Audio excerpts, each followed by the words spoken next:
Tu te demandes peut-être, si Dieu est bon, pourquoi les chrétiens subissent-ils des catastrophes, des maladies ou des accidents comme tout le monde? Et c'est vrai, dans la Bible, Dieu promet des bénédictions à ceux qui lui sont fidèles, des récoltes abondantes, la sécurité, la paix. Alors, Dieu ne tiendrait-il pas ses promesses? Non. Ses promesses sont réelles et révèlent le projet de Dieu pour l'humanité. Un monde où la justice, la paix et l'amour règnent. Lorsque le peuple d'Israël vivait selon la volonté de Dieu, les récoltes étaient bonnes, les plus faibles et les étrangers étaient protégés. La terre elle-même devenait une bénédiction. Mais avec Jésus, quelque chose de nouveau commence. Être chrétien, ce n'est plus seulement recevoir des bénédictions. C'est accepter de suivre Jésus et de porter avec lui un monde que l'humanité elle-même abîmait. Pourquoi? Parce que les hommes qui vivent dans l'égoïsme, l'injustice, le mensonge, c'est comme un poison versé dans une eau limpide. Peu à peu, toute la source est contaminée. Les conséquences sont bien réelles. Des familles se déchirent, des peuples s'affrontent, la violence se répand, la terre elle-même est fragilisée. Dans la réalité, tout est lié. Alors, comment Dieu répond-il à ce drame?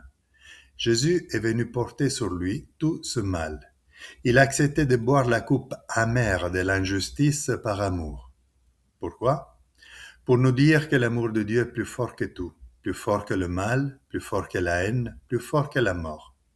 Là où le mal répand son poison, ceux qui aiment Jésus sont appelés à porter une part des conséquences de ce monde blessé et à partager le destin de ceux qui pleurent. En répondant au mal par le pardon, à la haine par la bénédiction et au désespoir par l'espérance. Être chrétien, ce n'est pas seulement aller à la messe le dimanche, c'est marcher avec Jésus jusque dans l'épreuve.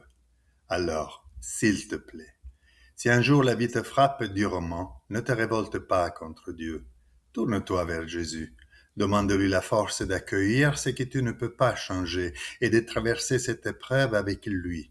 Il est là, à tes côtés. Non pour supprimer toutes tes souffrances, mais pour les porter avec toi. Et peu à peu, au cœur même de cette épreuve, il te donnera la force, la sagesse pour traverser l'adversité. Jésus, cloué sur la croix, n'est pas la preuve que Dieu t'a abandonné. Elle est la preuve qu'il a choisi de ne jamais te laisser seul. Si ce message t'a touché, aide-moi à le partager. Merci.